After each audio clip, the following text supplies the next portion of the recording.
Multi-million-dollar enterprise tech investments, they rarely fail because of bad code. They fail because of a catastrophic lack of execution at the final hurdle. This is Ala Baybar HQ, and in today's explainer, we are stripping away the vendor marketing hype and dissecting the absolute uncompromising reality of ERP rollouts. We're establishing the definitive architectural blueprint for enterprise stabilization. So if you're a senior business application manager, an enterprise architect, or an executive stakeholder, you need to pay close attention. We're going deep into the structural friction, the human bottlenecks, and the technical debt that literally paralyze organizations during a digital transformation. We're breaking this briefing down into 5 distinct phases today.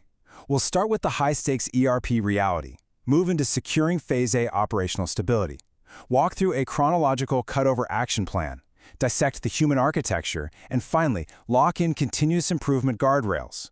This is your playbook for mitigating risk. Let's get to it. All right, Part 1. The high-stakes ERP reality. We have to frame the multi-million-dollar operational risk staring every executive right in the face.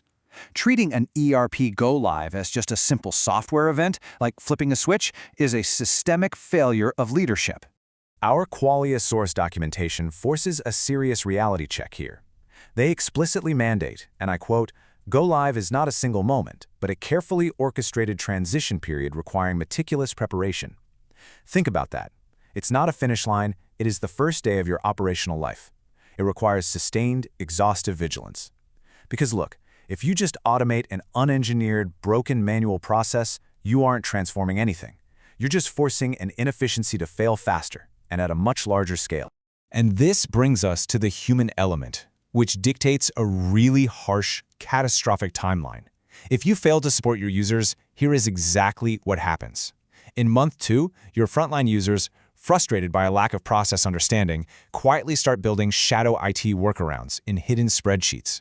By month 6, those unmanaged customizations accumulate into massive technical debt. By month 12, system performance is degrading. And by month 24, leadership is suddenly facing demands for a complete system replacement because the software, quote-unquote, just doesn't work for us. You absolutely must protect your human architecture or the platform will fail. Which brings us to Part 2, Phase A operational stability. Because before you can even think about chasing complex optimizations or advanced AI features, you have to secure foundational operational integrity. To secure that baseline, you execute what's called hypercare, sourced from Dreyer Consulting and Qualia. This is an intensive aftercare phase lasting anywhere from 2 to 6 weeks post-go live. Now listen closely. Do not treat this as a simple bug-fixing window. It's not. It's an aggressive risk management strategy, functioning as a critical safety net. During the first week, this often demands 24/7 dedicated support to ensure not a single user feels abandoned while they're trying to execute core business functions. But how do you even earn the right to enter that hypercare phase? You need rigid, uncompromising go-no-go checkpoints. Never, ever flip the switch without confirming you are truly ready. Technical readiness means your number series and posting sequences are mathematically verified. Data migration, non-negotiable. Your opening balances must be perfectly reconciled to the legacy system. Integrations have to be tested end-to-end under actual stress loads. If there are critical unresolved defects or significant data quality gaps, that is an absolute no-go, period. Moving into Part 3, the chronological cutover action plan. Meticulous execution during this specific phase is how you minimize operational hemorrhage. You see, process dictates platform success long before the actual cutover weekend even begins. 7 days out, you initiate a strict, locked-down configuration freeze. Day -4 is that high-stakes go-no-go decision meeting with your executive sponsors. By day -2, you are formally closing out final transactions in the legacy system. The architecture of a successful deployment is entirely built on this kind of granular, daily discipline. And then the weekend kicks off. Let's break down the exact hourly progression of a Friday night cutover based on the documentation. At 6 p.m. sharp, a hard freeze is placed on all legacy system transactions. Nobody touches it. 1 hour later, clean data extraction begins. By 9 p.m., data import into the new environment, say Business Central, is officially initiated. This has to be tightly choreographed. Every single minute is accounted for. And the work continues seamlessly into the weekend. Saturday morning demands the completion of that data import and strict line-by-line reconciliation against the source. Saturday afternoon shifts entirely to configuration validation and confirming user access protocols. And Sunday, that's reserved for comprehensive end-to-end process validation and load testing. This is where idealistic vendor assumptions get stress-tested against operational reality. You are demanding absolute reconciliation here to prevent a disaster on Monday morning. Which brings us right to this exact moment. Monday, 6 a.m. This is the high-stakes reality when operations commence. This is the exact second when theoretical deployment plans violently collide with actual frontline users logging in for the very first time. Your hypercare support team must be on site, fully prepped and ready for impact. Part 4. The human architecture. Look, this is exactly where most digital transformations bleed out and fail. We have to address the harsh realities of user change fatigue and actively protect the identity capital of your workforce. To protect that human architecture, you don't just set up a help desk. You deploy a hypercare desk-side support matrix. This is not sitting back passively waiting for IT tickets to roll in.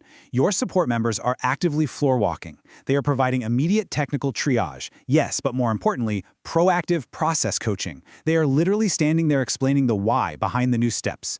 They are delivering just-in-time hands-on demonstrations. And crucially, this gets overlooked all the time. They are providing dedicated emotional support. Change is incredibly stressful for employees who know their old jobs perfectly. Validating that frustration and coaching users through it is how you protect their identity capital and actually enforce system adoption. But that support structure has to evolve. You cannot bleed cash relying on external implementation partners forever. The support matrix has to transition systematically from those expensive consultants right into your internal IT and business teams. You are actively building an internal center of excellence that will own the application security, the functional policies, and the extended supply chain support long after the partners have left the building.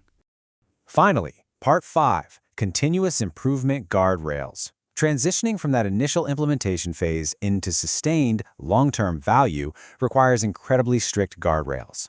This is how you prevent the fatal accumulation of technical debt over the years. One of the primary guardrails here is managing systemic updates. Operating on cloud ERPs means dealing with constant, unavoidable change. Our Oracle source material contrasts the operational chaos of monthly updates against the executive stability of quarterly rhythms. Taking on monthly updates during steady-state operations introduces a really high disruption risk.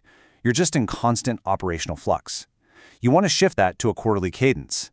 This gives you strategic testing windows and allows you to purposefully avoid critical business periods, like your year-end financial closings. You are strictly prioritizing steady-state operations over sheer update velocity. And managing those quarterly updates requires a rigid, chronological roadmap. Our Oracle data proves the absolute necessity of isolating your tests. On the first Friday, the update hits your non-production environment. You then have a mandatory, highly strategic 2-week window to run regression tests, verify custom reports, and validate every integration. Only then, on the third Friday, is the actual production environment updated. That is how you shield your frontline operations from unplanned, catastrophic disruption. And to tie it all together, you have to anchor this entire continuous improvement strategy in hard operational metrics. You must strictly define your SLAs. A critical issue? That demands a 1-hour response and a 4-hour resolution. High severity gives you a 4-hour response and an 8-hour resolution. Medium and low issues scale out to business days. If you don't have these strict, quantified guardrails enforcing accountability, your support desk will instantly become a bottleneck, user trust will crater, and I guarantee you, shadow IT will return. So I'm going to leave you with this final, provocative thought based on everything we've unpacked today. Take a hard look at your internal readiness.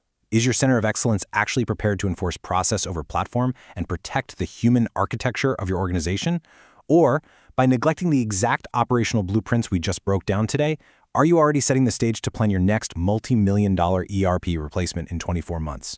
The choice is entirely in how you execute. Thank you for joining me for this explainer. Keep analyzing, keep optimizing the architecture, and I'll see you in the next one.